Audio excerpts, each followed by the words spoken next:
Temos louvado ao Senhor com alguns hinos. Vamos meditar um pouco na Sagrada Escritura. Abra sua Bíblia, por favor. Epístola do Apóstolo Paulo aos Gálatas, capítulo de número 5, verso de número 22.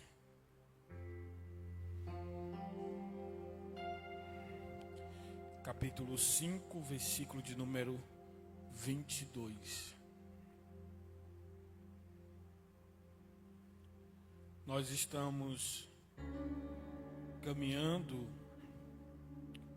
algumas semanas sobre o fruto do Espírito, as 9 características, e quem vem acompanhando de fato, ouvindo, sabe já a forma como Deus está tratando conosco durante essas semanas. O objetivo do capítulo 5 da Epístola aos Gálatas é nos fazer mais parecido com Cristo. E sendo mais parecido com Cristo, sermos herdeiros dos céus. Porque só vai herdar os céus quem é parecido com Cristo. Vamos repetir isso? Só vai... Não, mais forte. Só vai herdar os céus quem é parecido com Cristo. O apóstolo Paulo, ele afirmou: seja meus imitadores como eu sou de... Você percebe que no início do ministério de Paulo, Paulo vai dizer: sejam imitadores de Cristo. Por que ele diz isso? No início, porque ele não alcançou ainda um nível de maturidade espiritual, emocional, psicológica, para dizer: sedes meus imitadores. Mas houve um período em que a personalidade de Paulo estava tão mesclada com a personalidade de Cristo, que ele chega a afirmar: sejam meus imitadores, como eu sou de Cristo. E o objetivo de todo cristão deveria ser esse: ser parecido com Cristo, ao ponto de dizer: sejam meus imitadores como eu sou de Cristo. Não responda a mim, mas responda a si mesmo. Você é parecido com Cristo? Quando as pessoas olham para você, quando as pessoas olham para mim, será que elas vê o Cristo? Será que ela vê Jesus através de nós? Pois bem, o fruto do Espírito é justamente para nos fazer parecidos com Cristo. Porque às vezes a gente acha que certas atitudes nossas é tolerada diante de Deus, mas não é. Então o manual de como ser parecido é justamente Gálatas capítulo 5, verso de número 20. Mas eu quero focar nessa noite sobre mansidão, a força de quem permanece sob o controle de Deus. Vamos repetir: mansidão. Mais forte, igreja. Mansidão, a força de quem permanece sob o controle de Deus. Mansidão se refere à maneira como reagimos diante das pessoas.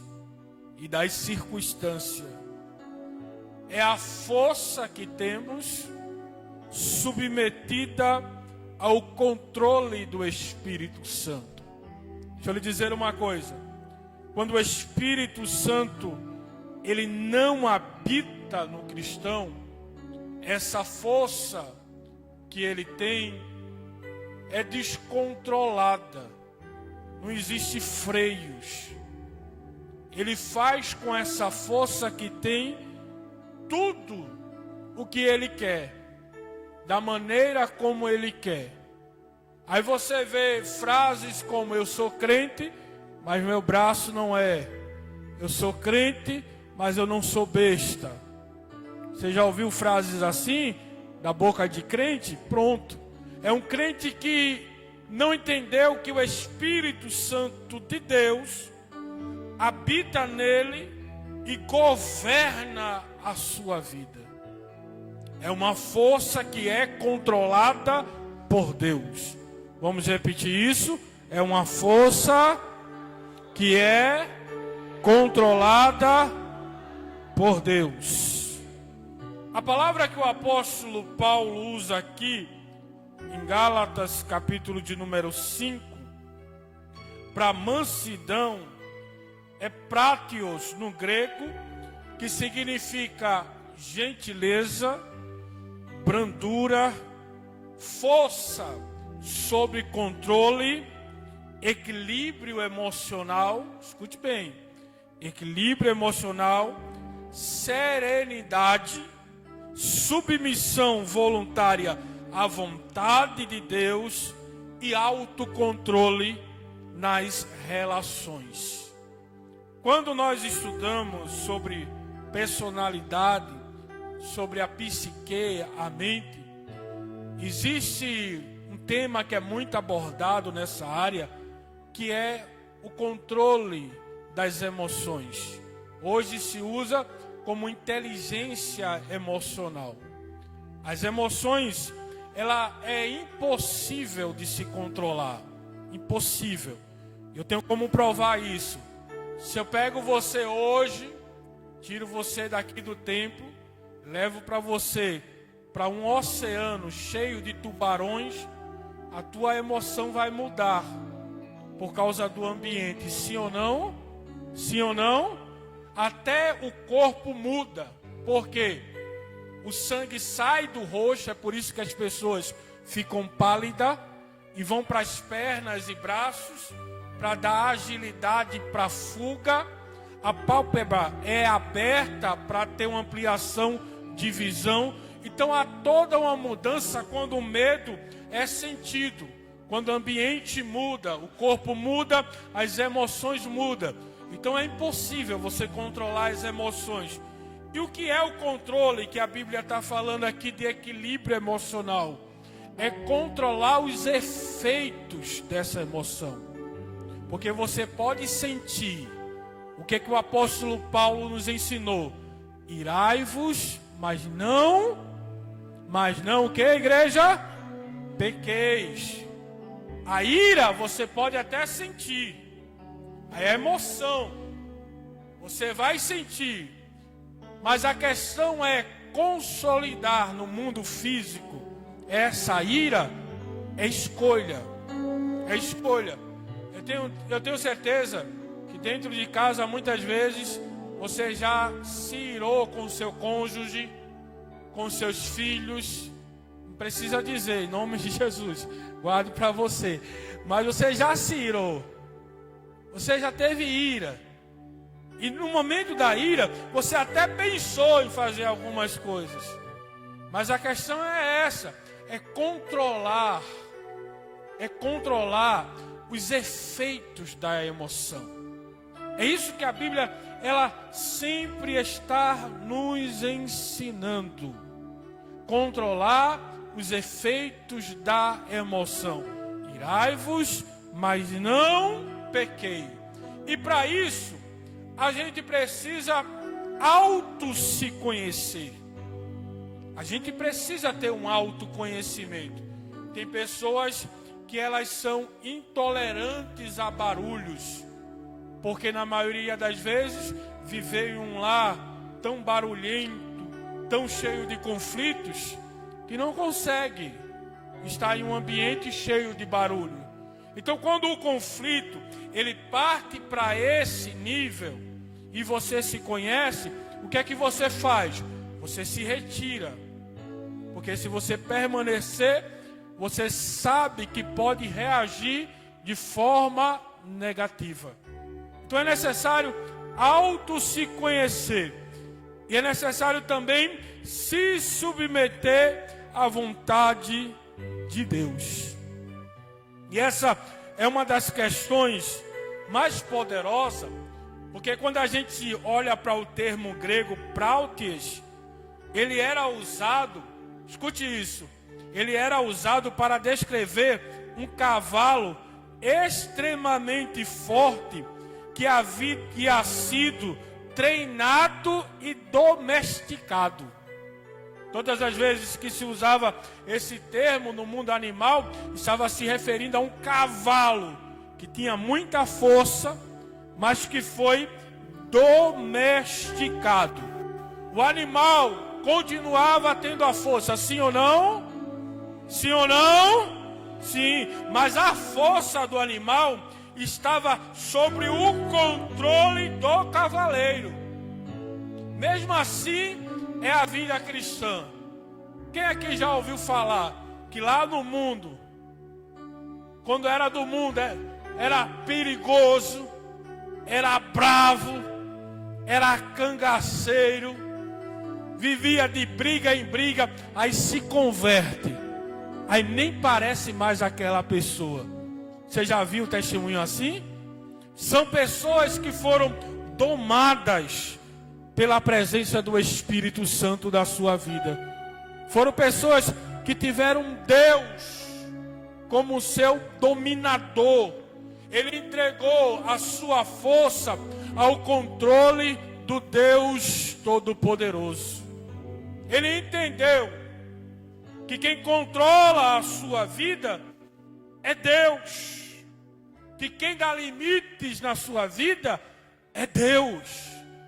A pior coisa é uma pessoa que tem a força, mas não tem os limites. Não entende que não pode avançar dos limites. Não entende que não pode exercer além daquilo que Deus lhe permitiu. Sabe por quê? Isso vai ser também o teu testemunho. Ó, irmão, escute isso. Uma mulher cristã, um homem cristão, que se converteu de forma genuína, ele não responde mais às afrontas. Eu vou repetir de novo. A palavra que eu estou vos ensinando é a palavra que conduz para os céus. Pode até pregar um outro evangelho por aí, mas o evangelho que eu aprendi foi esse, da Sagrada Escritura. Um homem e uma mulher que se converteu a Cristo, ele não responde às afrontas, mas Deus responde por eles. Quando nós respondemos às afrontas, nós perdemos a oportunidade de Deus responder às afrontas por nós. É por isso que tem muitas pessoas que estão vivendo uma vida embaraçada. Por quê? Porque entrou em ambientes, teve atitudes e precisa responder pelas suas atitudes. Precisa colher por aquilo que semeou. Não entregou a Deus a justiça. Não entregou a Deus a resposta. Quando nós entregamos a Deus, Deus ele é um justo juiz para dar a sentença certa, na hora certa, à pessoa certa. E o que é que eu faço, pastor, diante disso? Tenha a sua vida controlada e governada por Deus.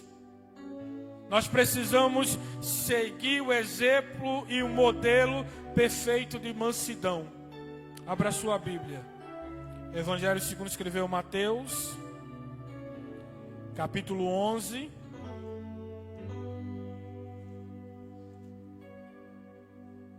versículo de número 29. Fica com a Bíblia aberta, irmão.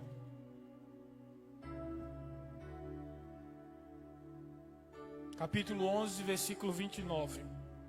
Palavras do Mestre Jesus.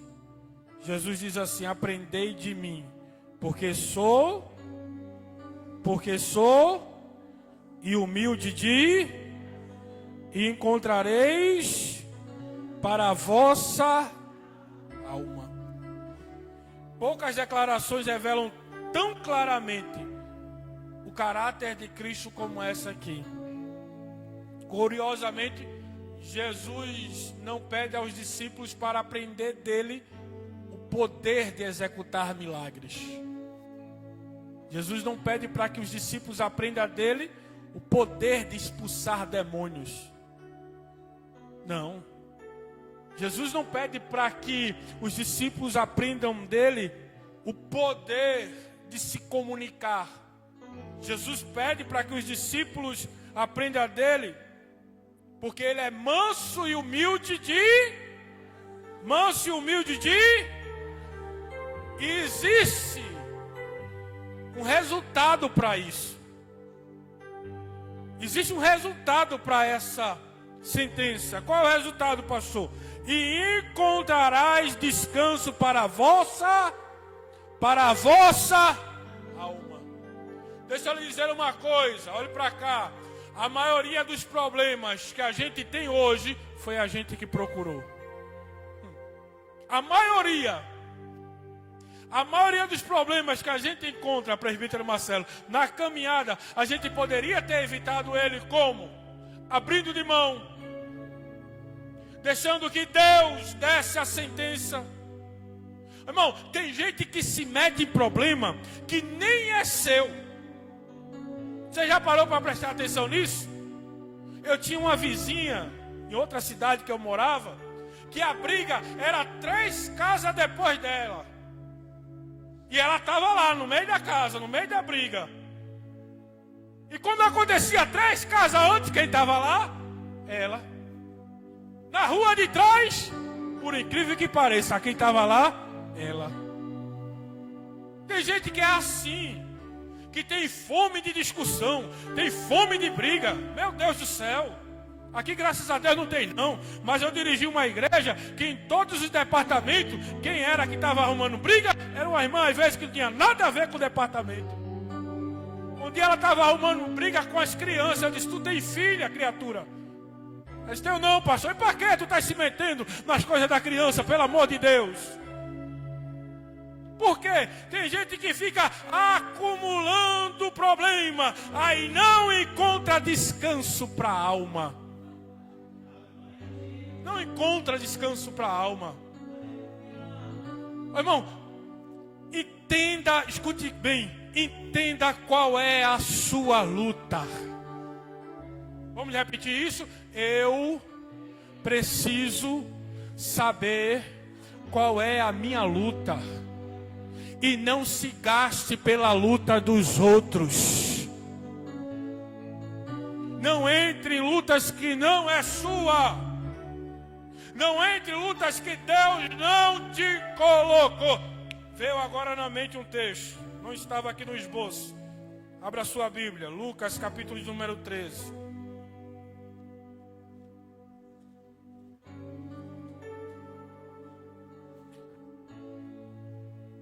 Lucas capítulo 13, versículo 1. Abra a Bíblia, irmão. Estamos estudando a palavra.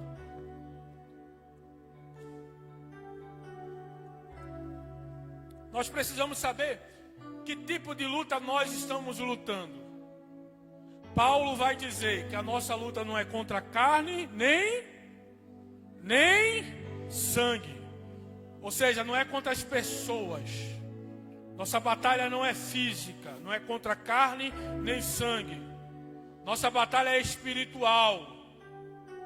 Então a gente precisa entender, primeiro, que nível eu estou batalhando.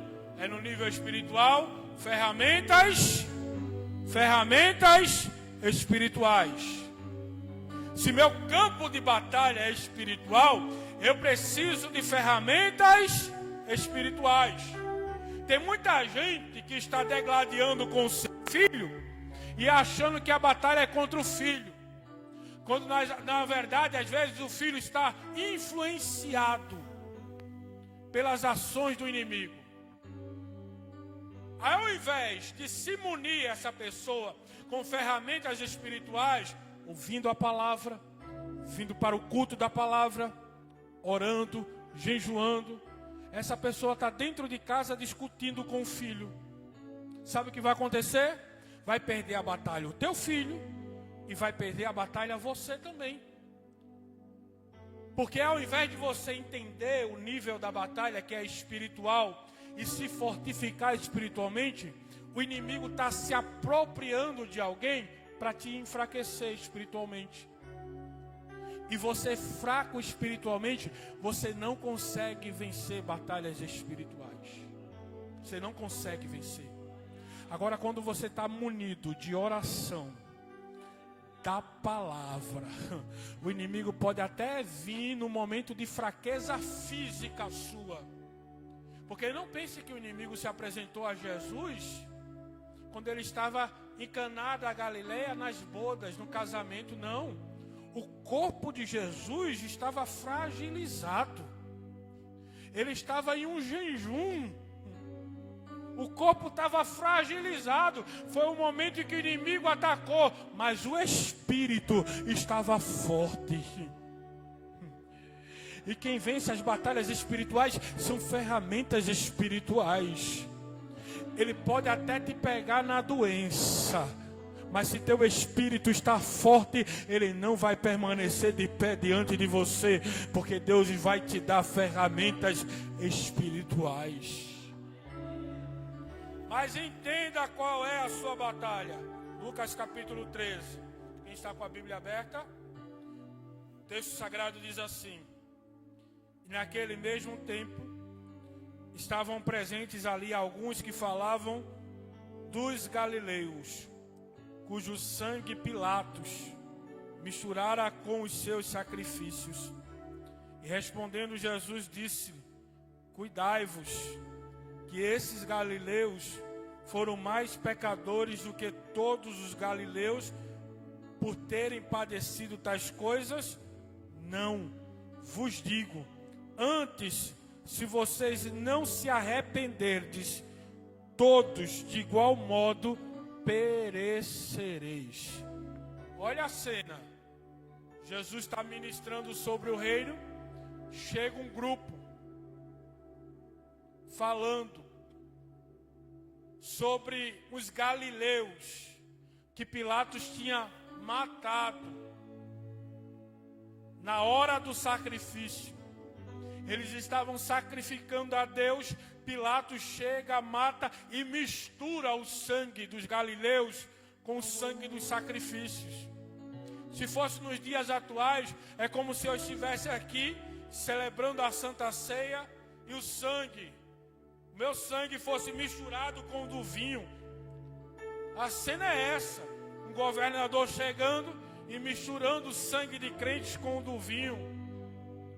E eles chegam, e eles são os oprimidos da história, sim ou não? Porque eram os irmãos dele que tinham sido mortos. Roma estava oprimindo eles. Eles são os oprimidos da história. E eles chegam com as demandas para Jesus. E sabe o que eles estavam esperando? Que Jesus se revoltasse com Pilatos, com Roma, e dissesse: isso não pode ser feito. A gente precisa levantar uma revolução, derrubar o Império Romano, acabar com Pilatos, tirar Pilatos do governo. Eles esperavam essa atitude de Jesus. Só que essa não era a guerra de Jesus. Essa não era a batalha de Jesus.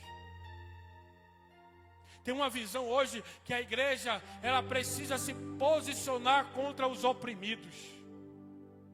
Essa é uma visão que o mundo quer implantar dentro da igreja. Mas deixa eu lhe dizer uma coisa: a nossa missão não é essa. Qual é a nossa missão? É resgatar as pessoas das trevas para a maravilhosa luz. É anunciar o evangelho que transforma, que cura, que liberta. Jesus olha para aqueles galileus e diz: não, a minha missão não é essa. Se vocês não tiverem cuidado, vocês irão perecer da mesma forma que eles pereceram. Porque a batalha de Jesus era resgatar vidas, era transformar vidas, era estabelecer o reino de Deus na terra. Deixa eu lhe dizer uma coisa, e deixa eu lhe confrontar nessa noite. Qual é a batalha que você está enfrentando? Qual é a guerra que você está enfrentando? Se a tua batalha é contra o teu irmão, tu está perdendo tempo, tu está perdendo oportunidade, tu está perdendo espaço, porque Deus te deu ferramentas poderosas para batalhar no campo espiritual e para vencer essa batalha. Mas entenda quem você é. Entenda quem você é. Todas as vezes que lhe maldizerem, todas as vezes que lhe caluniarem, todas as vezes que levantarem mentira ao teu respeito, entenda que você tem um Deus, que você tem um justo juiz, que não dorme nem tosqueneja. O teu Deus, Ele é fiel. Aleluia, aleluia. É por isso que Jesus vai dizer que quando a gente entende isso, a gente encontra descanso para a nossa alma. Isso não é sinônimo de fraqueza, irmãos. De forma nenhuma. De forma nenhuma, isso é sinônimo de fraqueza. Quando nós olhamos para Jesus, a gente percebe que Jesus ele tinha poder para convocar mais de 12 legiões de anjos. Sim ou não? Ele vai dizer isso. Evangelho segundo escreveu Mateus capítulo 26, versículo 53. Ele vai dizer, no momento que antecede a crucificação, Jesus diz que ele tinha poder e autoridade para convocar legiões de anjos ao seu socorro. Mas ele não usou. Ele vai cumprir um desígnio falado por Isaías. Abra a Bíblia, 53 de Isaías, verso 7. Abra a sua Bíblia.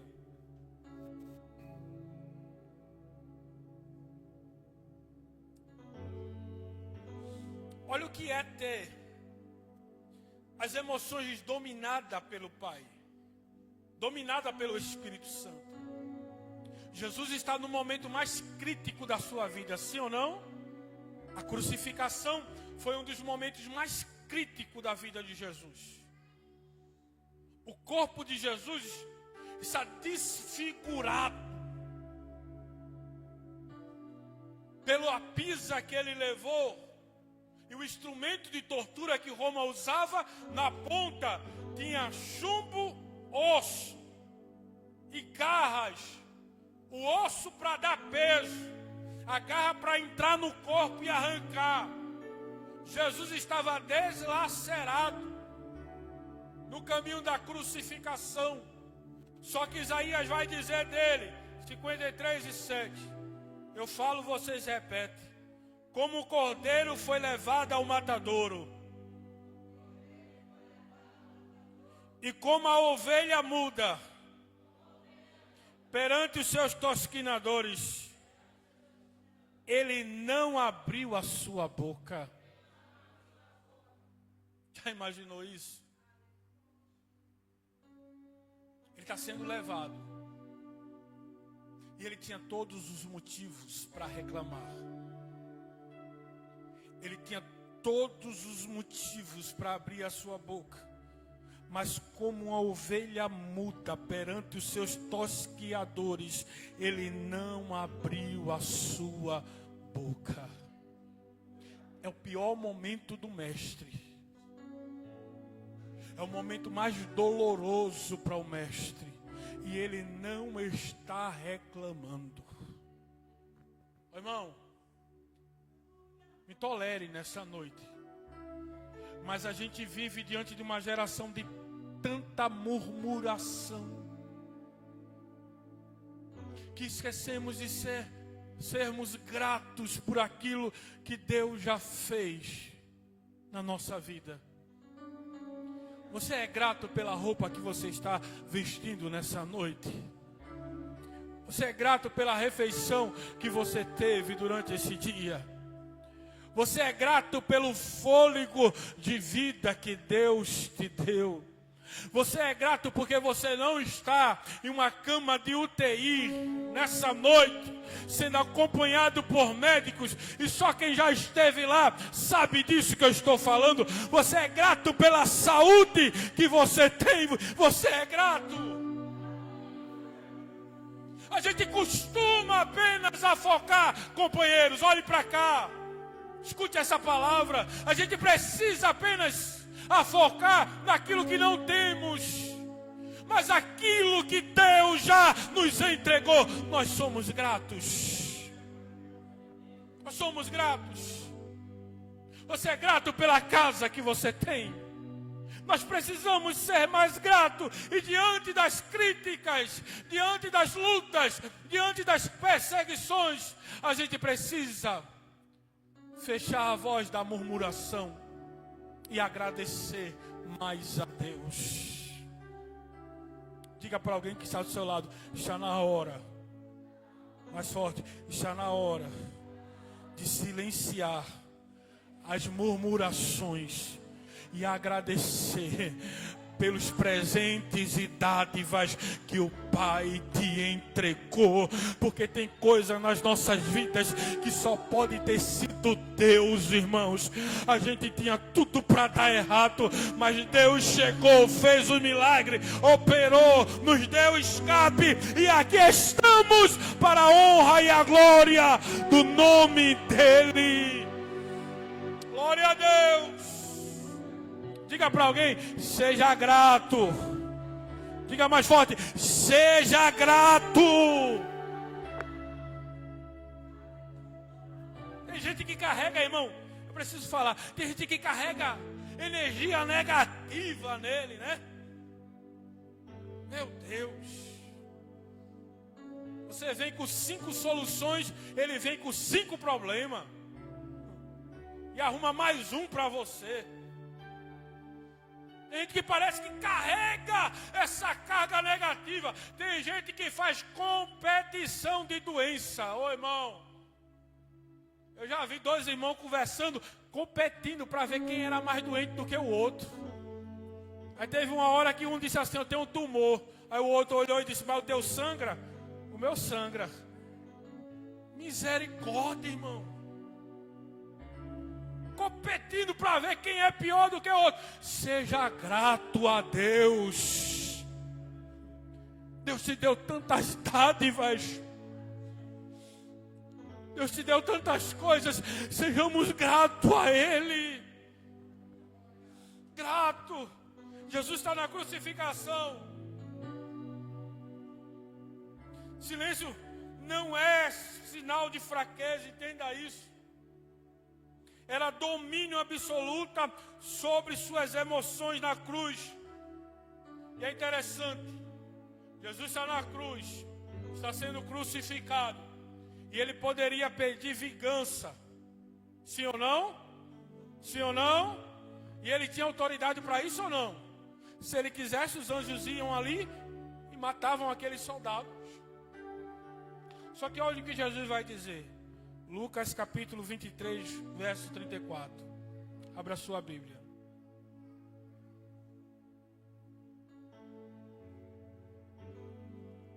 Lucas capítulo 23, de 34, não é uma declaração, é uma oração. Vamos repetir isso? Lucas capítulo 23, verso 34. Não é uma declaração, é uma oração. Termo no grego está em forma de poesia, de oração. Aí Jesus está falando com o Pai. Ele diz assim: Pai, perdoa-lhes, porque não sabe o que fazes. Sabe qual foi a maior demonstração de poder para mim, na minha visão de Jesus? A minha visão não foi acalmar a tempestade. Na minha visão não foi a multiplicação de pães e peixes. Na minha visão foi controlar a própria reação diante da injustiça. Irmão, se é eu aqui, pastor Alejandro Souza, na cruz, orar pelos soldados que me crucificaram, se é eu ali, mas é Jesus. E Ele está dizendo: aprendei de mim que sou manso. Irmão, Jesus não está sendo crucificado porque Ele merece a cruz. É uma injustiça que está sendo cometida. No mundo espiritual Ele está pagando uma dívida. Mas no mundo romano é um justo que está sendo crucificado. É uma injustiça. Só que Jesus está dizendo: Pai, perdoa, porque não sabe o que fazem. O nosso ego nos manda responder, pagar o mal com o mal. Só que quando a gente tem uma vida controlada pelo Espírito Santo, a gente diz: Pai, perdoa. Pai, me ajuda a perdoar, porque não é fácil. Eu sei que aqui os irmãos têm facilidade de perdoar os outros. Eu sei. Mas para mim é muito difícil. Tem hora que dá vontade de misericórdia. Eu não vou nem pensar para não pecar, Jesus. Mas quando a vontade vem, que as emoções querem tomar conta, eu digo: Espírito Santo, que habita em mim, não permita que eu peque, que eu perca o caminho dos céus por causa da ira. Não permita que eu perca o caminho dos céus por causa da vingança, porque eu sei, ó Deus, que tua é a vingança, e no tempo certo todo joelho vai ter que se prostrar diante de ti, e toda a sentença vai ser liberada do justo juiz. Não pense que ficarão impunes aqueles que entraram na contramão contra a sua vida. Não pense que ficarão sem julgamento e sentenças aqueles que lhe trataram com injustiça. Mas não é sua a justiça é de Deus, e a gente precisa entender isso. A gente precisa entender isso. Ô irmão, existe um exemplo muito poderoso na Sagrada Escritura. Porque para mim, uma das coisas mais lindas da Escritura é que ela não esconde as falhas dos seus heróis. Não. Ela não esconde as falhas dos seus heróis. Ela revela como era o antes e o depois. Já imaginou? Seja sincero. Seja sincero, olhe para cá, seja sincero comigo. Se eu chegasse aqui hoje no culto da palavra e dissesse assim: domingo, quem vai estar ministrando aqui é um pastor que arquitetou a morte do homem para ficar com a sua mulher. Iam dizer o que comigo? Tenha misericórdia, o pastor se desviou. Está desviado esse pastor. Verdade, Alex. Eu não reservou nada. Hein, Dinho? Pai, eu ouvi esse pastor aí, Deus me livre. E a gente canta os salmos dele. A gente canta, a gente diz: o Senhor é o meu pastor, nada me faltará. Deitai-me em faz em vez de pastos, e guia-me mansamente pelas águas tranquilas. E eu não estou aqui aplaudindo os erros de Davi, não. Eu estou dizendo aqui que Deus pode mudar um coração quebrantado e entregue na presença dEle. Porque teve um dia que Davi foi confrontado pelo profeta Natã. E sabe o que Davi disse? Pode tirar trono, pode tirar coroa, pode tirar as vestes reais, mas não tira de mim o teu espírito. Volta a me dar a alegria da salvação. Sabe o que é interessante, irmão? Sabe o que é interessante? Davi não falou para ninguém do seu pecado. Deus revelou a Natã. Mas havia um vazio dentro de Davi, que ele revela no Salmo 51. Ele diz: volta a me dar a alegria da salvação.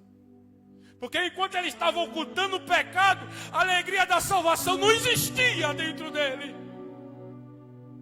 Mas quando o Espírito Santo de Deus começou a trabalhar novamente, a alegria voltou para o seu coração.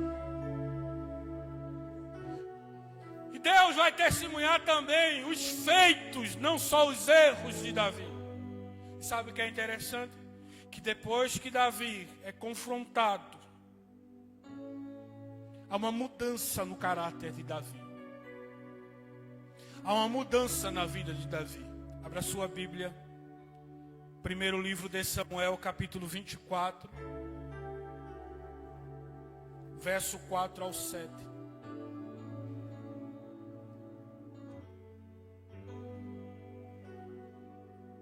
O cenário é o seguinte: Saul havia perseguido Davi durante anos. Saul vai mobilizar cerca de 3.000 soldados, escolhidos a dedo, para capturar Davi. Ele selecionou 3.000 soldados para essa missão, capturar Davi. E Davi, ele vivia escondido de caverna em caverna. Ele está nas regiões ocidentais do Mar Morto, se escondendo em caverna em caverna, caverna e caverna. E tem um momento que Davi entra em uma caverna com os seus soldados. E eles vão para o fundo da caverna. Está escuro, não tem as iluminações artificiais que nós temos hoje. Davi e os soldados dele estão no fundo da caverna. Quem entra sozinho na caverna?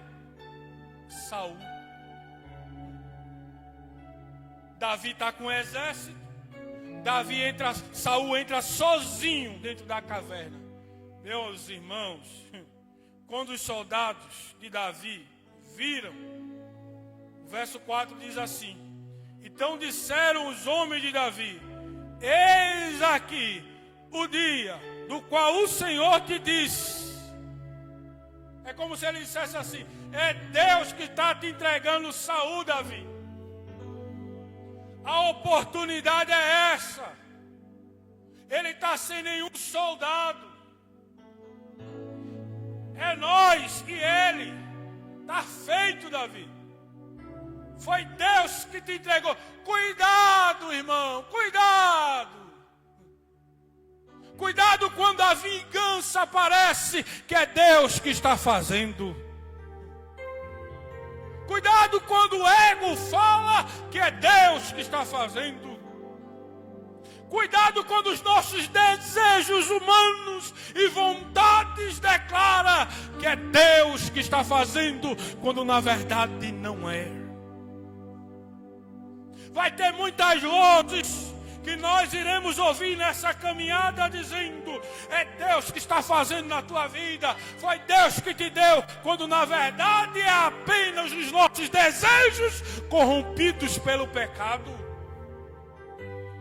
E a gente precisa entender que guerra a gente está lutando.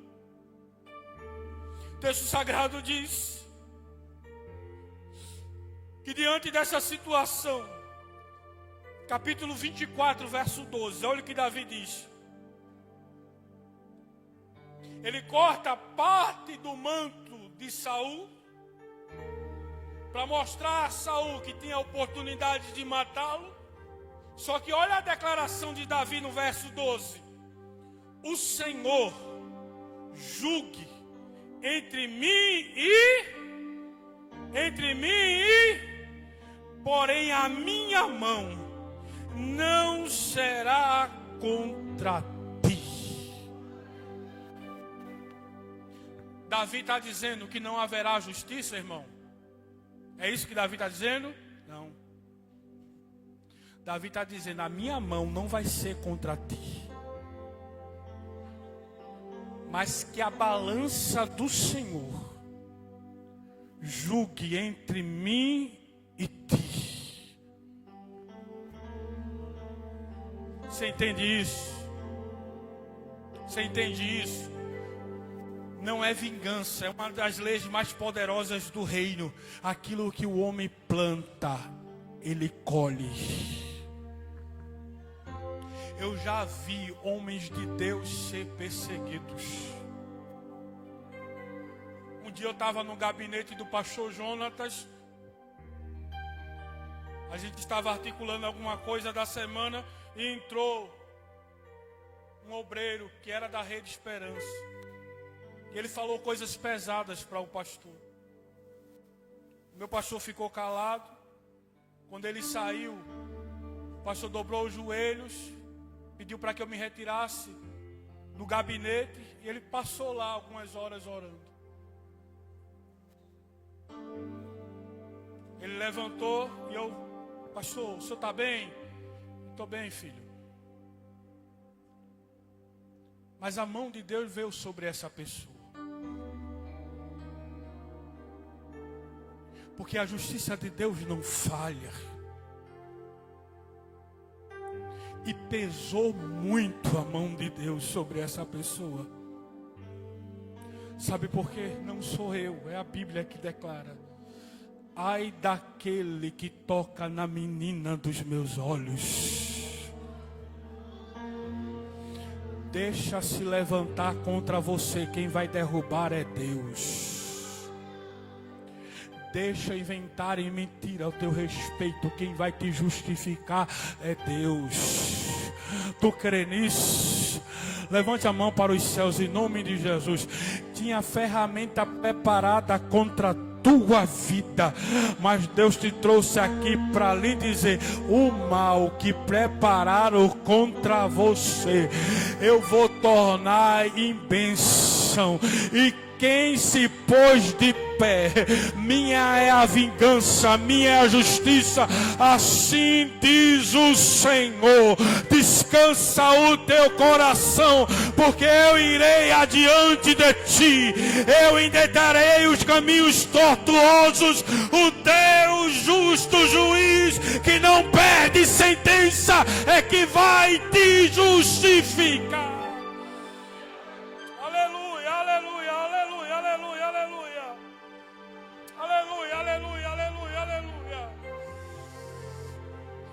A melhor coisa é servirmos a Jesus. A melhor coisa é sermos fiel a Jesus. É sabermos o caminho que estamos trilhando. É sabermos que aquilo que estamos fazendo é para Deus.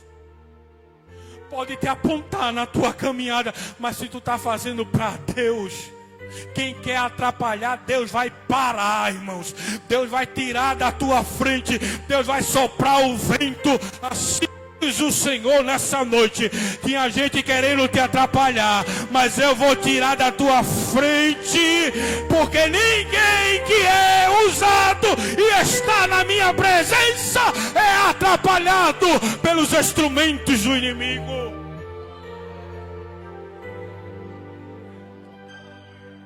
Às vezes o inimigo usa ímpio. Às vezes o inimigo usa pessoas da igreja. Sim ou não? Sim ou não? Sim. É isso, pastor? O inimigo usa as pessoas. Usa, irmão. Às vezes ele usa. Ele usou Pedro.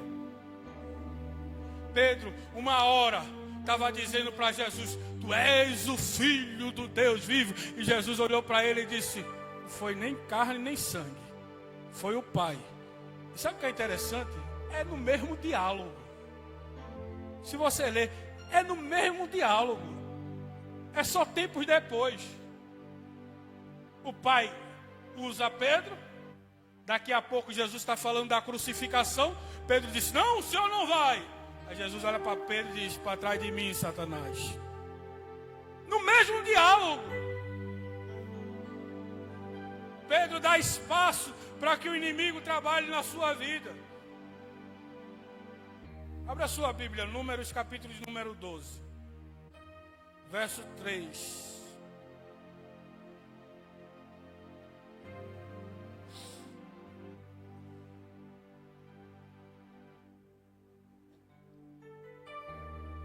O texto diz assim: era o varão Moisés, muito manso, mais do que todos os homens que havia sobre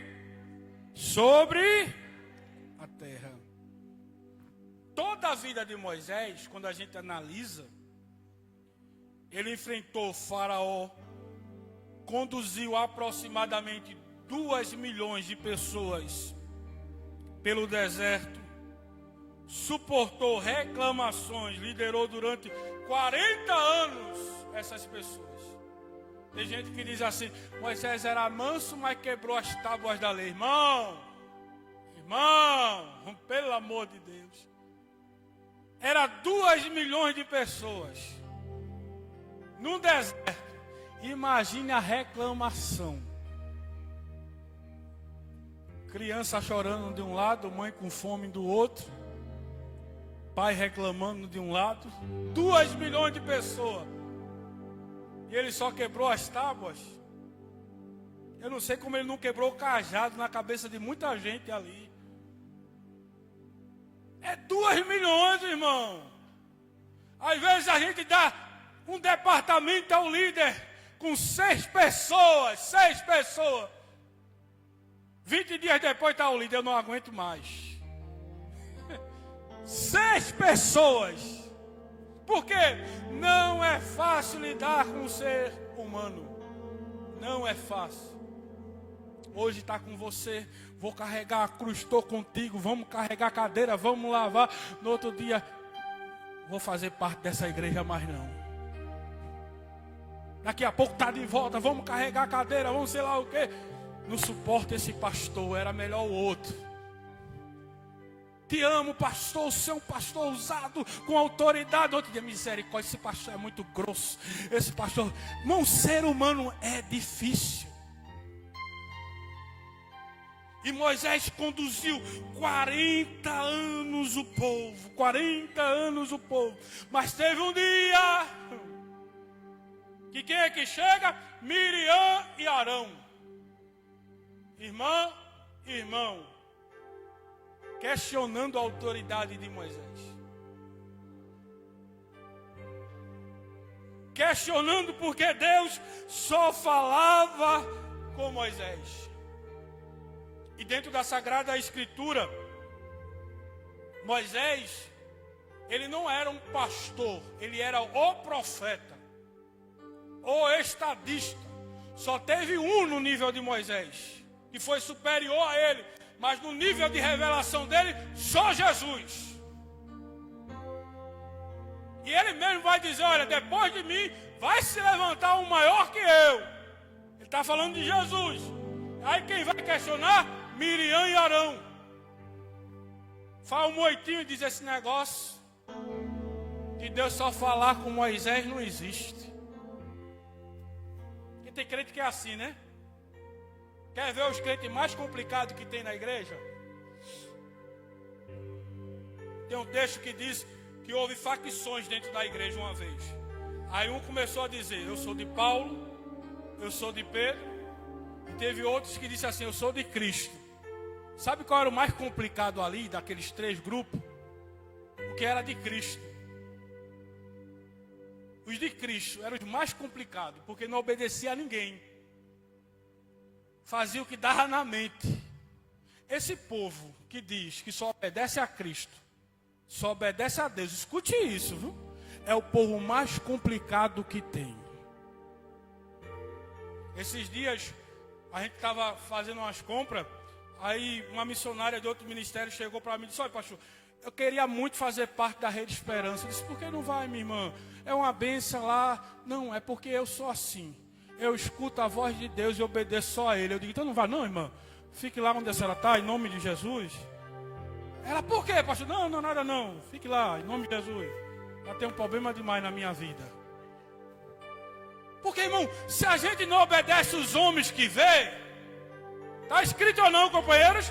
Está escrito. Se a gente não obedece os homens que vê, como é que vai obedecer a Deus que não vê? A maior manifestação de desobediência é quando você não obedece o seu pastor, o seu líder. É a maior manifestação que você não obedece a Deus. Pronto. Aí eles estão questionando a liderança de Moisés. Aí Deus chama os dois e diz: olha, Miriam e Arão, se tem profeta, Deus não disse que tinha. Deus disse: se tiver profeta, pode chamar. Porque com ele eu vou falar em sonhos ou revelação. Chame eles que eu vou falar em sonhos ou revelação. Mas com Moisés, meu servo, eu falo face a face, como se fala a um amigo. Sabe o que Deus está dizendo aqui? Ninguém vai tirar a autoridade que eu dei a Moisés. Escute isso. Quando você deixa que Deus lhe justifique, Deus vai lhe dizer: ninguém vai tirar a autoridade que eu te dei. Ninguém vai arrancar aquilo que eu te ortoguei. Ninguém vai arrancar a ferramenta que eu te dei. Você crê nisso nessa noite? Levante a mão para os céus em nome de Jesus. Que assim diz o Senhor: todos os acusadores serão envergonhados diante da presença do Deus que você serve. Ele me comandará bagaço. Eu estou sentindo a presença de Deus aqui essa noite. Deus vai te justificar no trabalho. Deus vai te justificar na tua casa.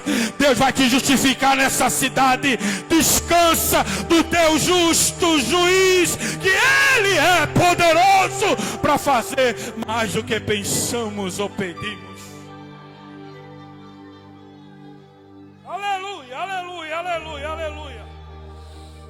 Aleluia, aleluia, aleluia, aleluia. Aleluia. O que é que nós fazemos, pastor? A gente precisa entender que a mansidão, ela é provada quando somos ofendidos. É fácil às vezes ser gentil quando somos bem tratados, sim ou não? Sim ou não, igreja?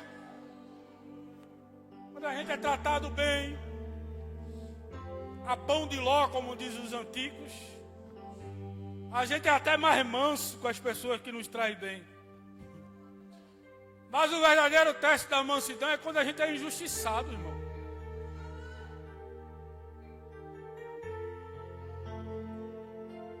Quando inventam mentira sobre nós. Esse é o teste da mansidão.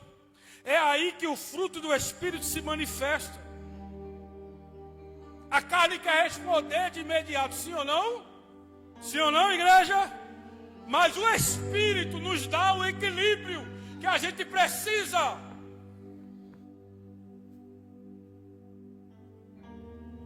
Meu irmão, existe uma batalha dentro de nós. A gente precisa entender isso. Existe uma guerra dentro de nós. É como se existissem dois leões se degladiando, lutando. Quem vai vencer, pastor? O leão que é mais alimentado. Se a gente alimenta mais a carne, me perdoe, mas é a Bíblia, a carne vai vencer.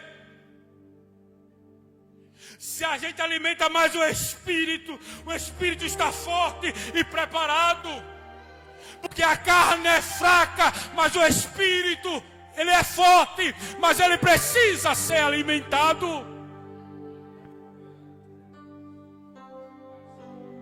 Você tem orado no teu secreto?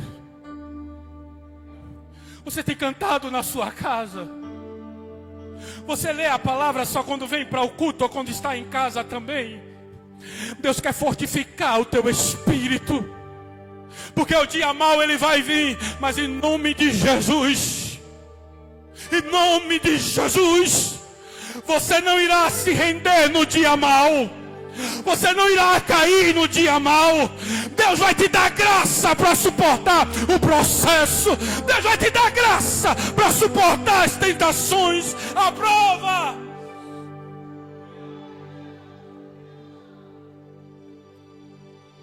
A gente precisa entender, irmão, não existe poder espiritual na tentação. Não existe.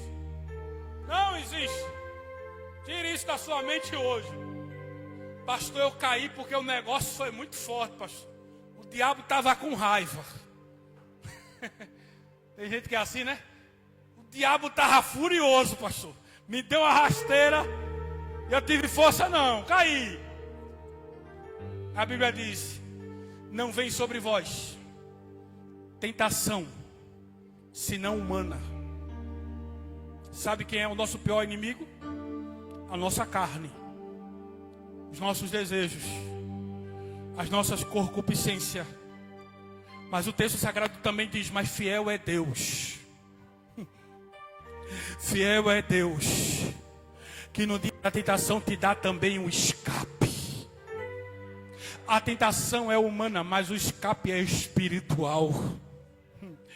É Deus que te dá a ferramenta para vencer essa tentação. Você crê nisso nessa noite? Eu estou ministrando para crentes aqui que o inimigo quer tragar, que o inimigo quer destruir, que o inimigo, a vontade dele é jogar teu nome na lama, é te colocar como louca de um lado para o outro nessa cidade. Mas fiel é Deus que te trouxe aqui para lhe dizer: eu tenho um escape para essa tentação humana. Eu tenho a saída para essa tentação que está vindo sobre a sua vida.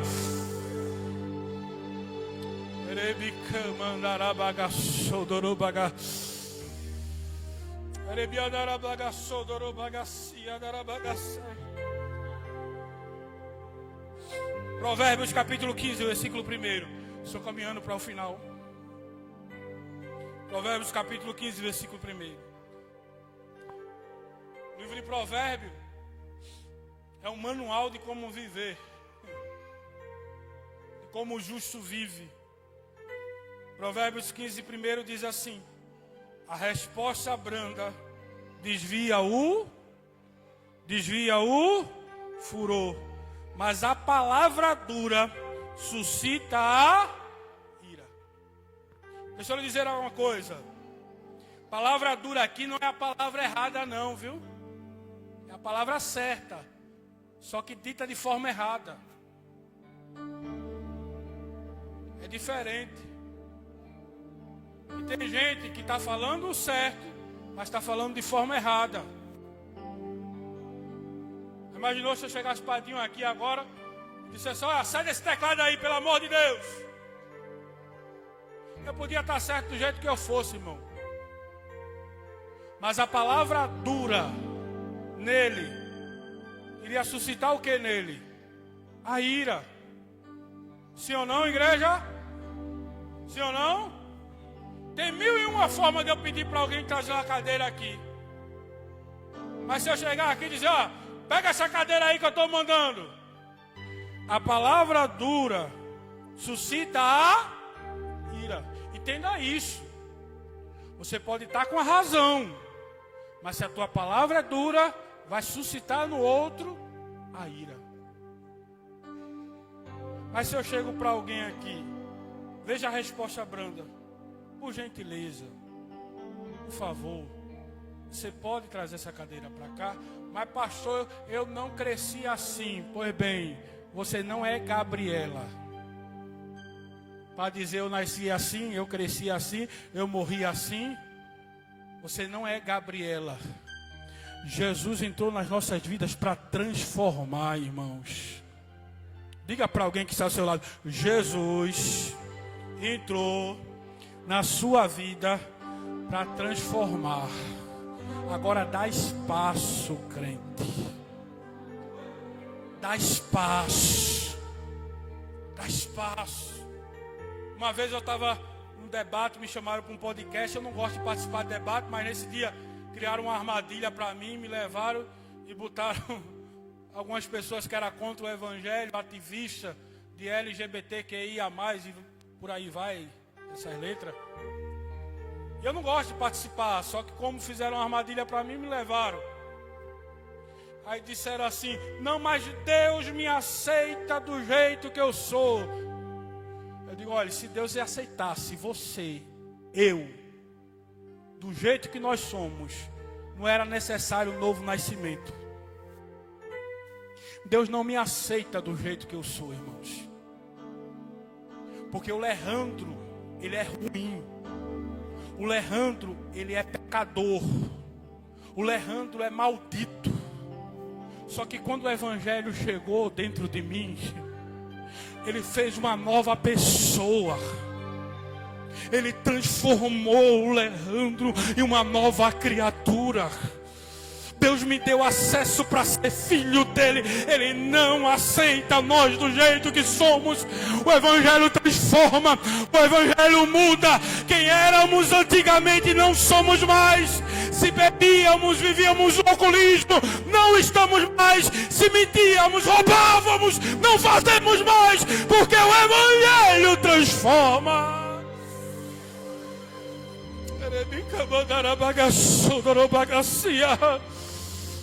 Você pode pegar na mão de alguém, pegue na mão de alguém aí e diga: Deus te deu a dádiva. Diga mais forte: Deus te deu a dádiva de ser chamado filho dele. No mundo você estava na lama. Não sinta desejo de comer o que os porcos comem. Não sinta desejo de fazer o que os porcos fazem. Você é filho e filha do Deus Todo-Poderoso.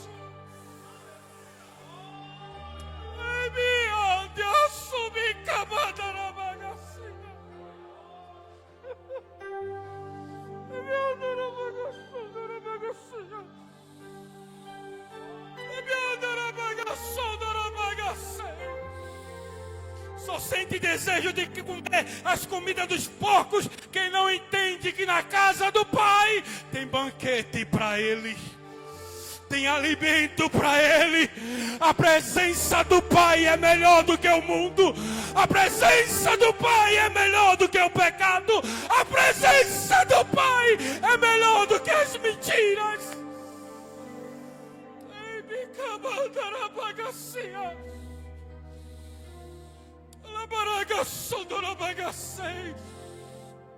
Deus te trouxe aqui nessa noite para te dizer: o que eu tenho para a sua vida é melhor.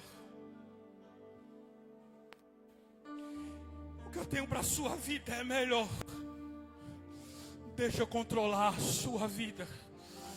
Eu vou trazer paz para ela. Eu vou estabelecer o meu trono na tua casa. Eu vou estabelecer o meu trono na tua família. Vai ter luta, pastor, vai. Vai ter aflição, pastor, vai.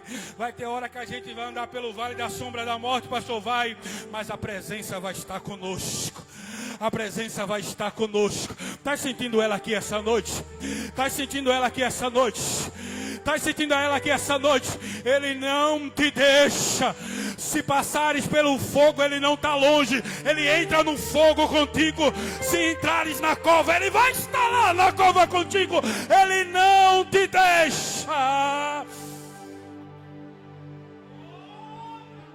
Vamos ficar de pé. Vem cá, Ingrid, cantar um hino, filha.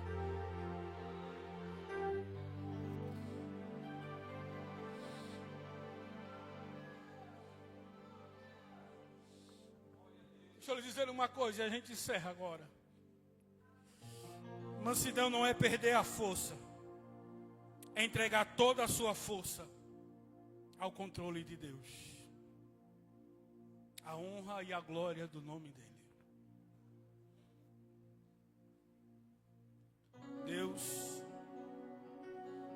trouxe aqui para que a gente entenda que Ele tem um propósito para a força que nós temos. Sabe o que é interessante? Eu fico olhando para Deus, às vezes, nos meus pensamentos. Eu acho que Deus às vezes pensa como Jesus pensou sobre Saulo,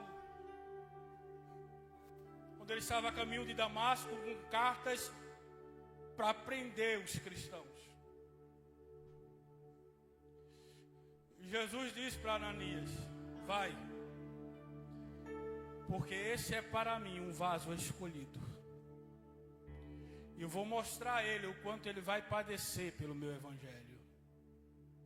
É como se Jesus dissesse assim, irmão: se ele tem essa força toda para perseguir os cristãos, imagine isso na minha mão, como é que vai ser. Não se escandalize com seu pastor, mas às vezes eu penso que Deus fica olhando para pessoas que estão na mesa do bar, que estão na boca de um fumo, que estão se prostituindo. Às vezes Deus olha assim: se ele é assim, com tanta intensidade, imagine como vai ser no meu altar pregando a minha palavra. Imagine como vai ser na minha igreja louvando o meu nome. Deus vai salvar pessoas da tua casa. Eu vou repetir de novo: Deus vai salvar pessoas da tua casa. E a força que Ele usa hoje para o pecado vai ser a força que Ele vai usar para o reino de Deus. Tu crê nisso? Tu crê nisso? Levante a mão para os céus. Isso é profético nesta noite. Deus vai entrar com salvação no teu lar. Deus vai entrar com salvação nos teus filhos.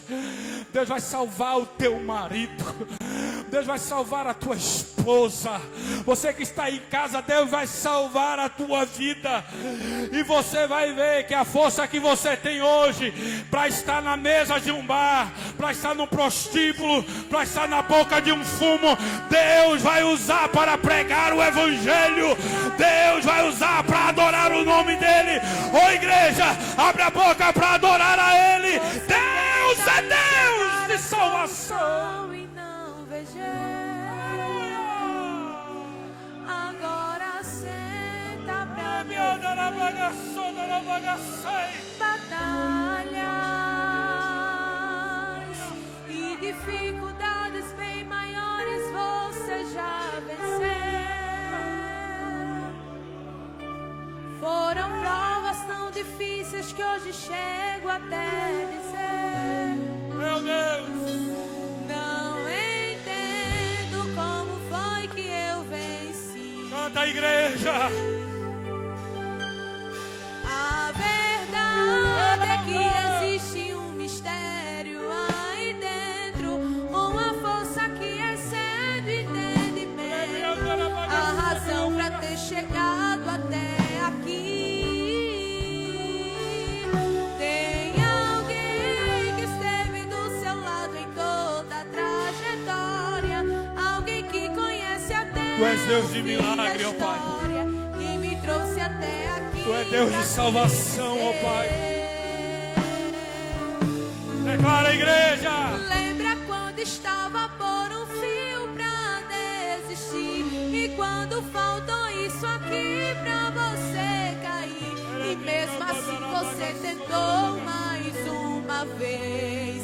Era a mão de Deus, era a mão de Deus segurando a sua mão pra não cair. Você não veio até aqui pra desistir, então não tem por que chorar, volte a sorrir. Deus vai colocar sorriso novo nos seus lábios. Sempre assim. Você que não é movido pela vingança, você que não é movido pela ira, o justo juiz, A verdade é que existe um mistério justo aí dentro, uma força que excede vai trazer de volta a entendimento, alegria. a razão pra ter chegado até aqui.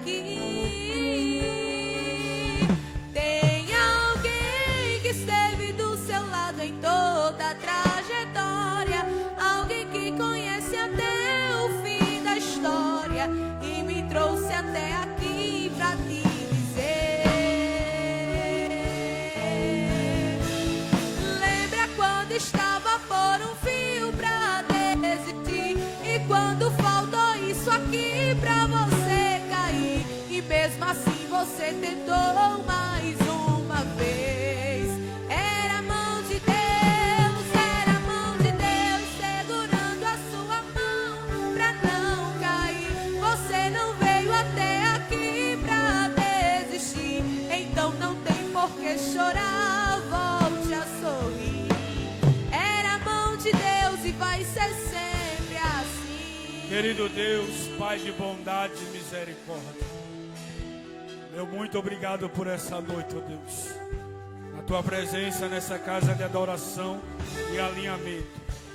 Obrigado, Deus, por tua misericórdia e bondade.